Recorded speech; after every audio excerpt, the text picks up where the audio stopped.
Step 1, wake up early, gonna rise with the sun. Step 2. Welcome, Jikookers.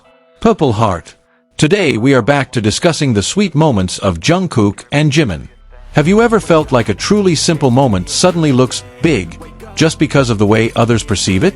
In BTS's latest interview with Rolling Stone, a narrative emerged that was quite attention-grabbing about the alleged tension between Jimin and Jungkook. However, is that really what happened? Or are we actually witnessing how a relaxed and warm situation turns into something completely different due to overinterpretation? In this video, we will take a closer look at how moments that are actually light and full of appreciation are misunderstood by some people. We'll also discuss how Jungkook's own response suggests the opposite of the narrative circulating. In addition, we will highlight one of the most special moments of the Goyang concert, when Jimin and Jungkook looked as if they were entering their own small world in the midst of thousands of spectators.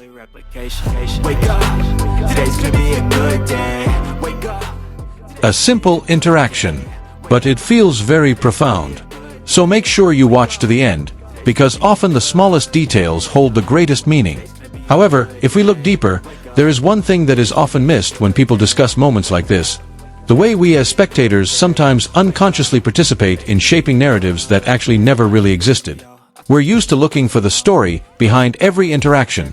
Who's more dominant, who's awkward-looking, who's perceived as a competitor. In fact, not all moments require such deep interpretation. Sometimes, what happens before our eyes is really as simple as it seems. If the interview is viewed in its entirety without cuts, what is clear is not the tension, but how some people choose to overinterpret the situation. Context is ignored, moments are selectively chosen, and then given meanings that are far from reality. In the case of the interview, what is obvious is a relaxed, laughing, and mutual respectful atmosphere.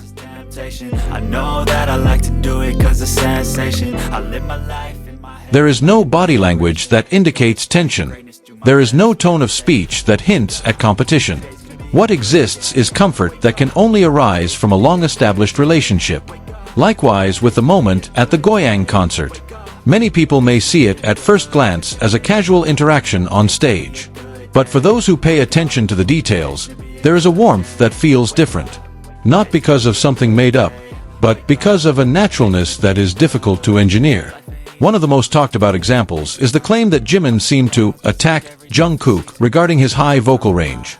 In fact, if you look at the full conversation, the atmosphere is relaxed, natural, and full of mutual recognition. In a group that has been together for years, conversations like this are completely natural. Each member has unique strengths, and acknowledging them doesn't mean creating competition.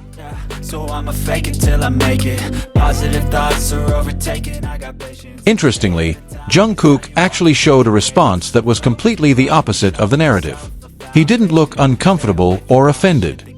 Instead, he was among the first to spontaneously point to Jimin when the question of the highest vocal range was asked.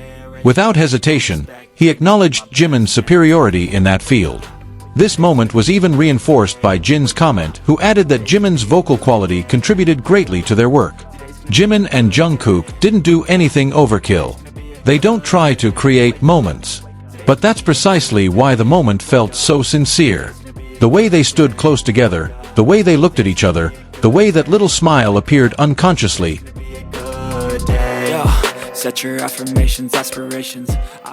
It all spoke louder than words. Small things like this often go unnoticed, even though that's where the meaning lies. In the world of a spotlight-filled stage, it's rare to see interactions that feel so personal without looking like they're made for the camera. And perhaps, that's what makes the moment feel so warm to many people. This moment shows a healthy and honest dynamic within the group.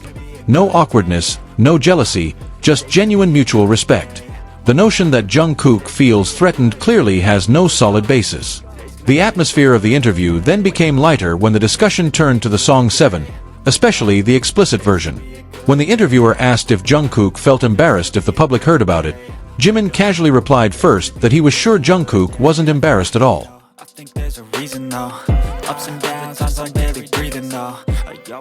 Jungkook didn't argue either. He responded casually, as if to say, "Why deny?" These small interactions feel warm, showing the closeness that has been built over the years. In the end, the interview not only highlighted the vocal skills, but also the strong chemistry within the group.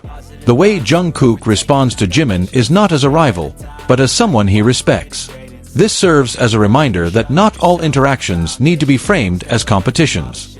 Sometimes, it's just a relationship built on trust and a long journey together. In contrast to the atmosphere of the interview, the last day of the Goyang concert presented a calmer, softer, but deeper feel.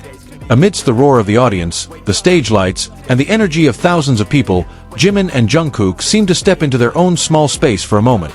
A space that was invisible, but felt real. They stood facing each other at a very close distance, as if the surrounding noise was slowly fading. There is no over-movement, no attempt to attract attention. Today's gonna be a good day. Set your affirmations, aspirations. Everything happens naturally.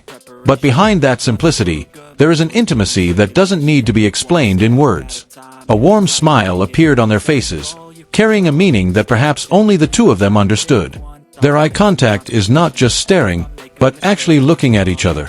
As Jimin spoke, Jungkook listened attentively. Jungkook's small smile looked so sincere when he looked at Jimin, and Jimin didn't take his eyes off him. Towards the end of the concert, when Jimin's face appeared on the big screen while laughing, Jungkook immediately smiled brightly. His reaction was spontaneous, as if Jimin's happiness automatically became his happiness as well. Today's gonna be a good day. Wake up. Today's gonna be a good day. Their interactions feel beyond words, as evidenced by their gazes, pauses, and harmonious body language. Another small detail is seen when they hold hands while greeting the audience. Unknowingly, they hold the microphone in the opposite hand of the interconnected hands. The gestures are simple, yet show how naturally they fit in without interfering with their role on stage. The power of this moment lies not in something grand or dramatic, but in the small details, a gentle smile, a calm gaze, and emotions that connect without the need for words. From all this, what stands out is not the competition, but rather the relationship built on mutual respect, trust, and comfort over the years. Both in interviews and on stage, Jimin and Jungkook have shown that not every interaction should be interpreted as competition. Sometimes, it's just two people who understand each other, even without many words. Today's gonna be a good day. Wake up. Today's gonna be a good day. In the end, both in interviews and on stage, we see the same pattern: relationships based on mutual trust. There is no need to prove anything. There is no effort to look superior. Only two people were already very comfortable with each other, even in the midst of thousands of pairs of eyes watching. Perhaps, this is the reason why moments like this always leave a deep impression. Not because of the drama, not because of the sensation, but because of the sincerity. Thank you for watching until the end, Jikook lovers. If you also feel Jimin truly delivers in every solo performance, don't forget to support this video by liking, commenting, and subscribing. Let us know in the comments which performance moment from the Face era gave you the most goosebumps. See you in the next video. Borahi! You show yourself a foundation. Stay away from all the shit that causes damage.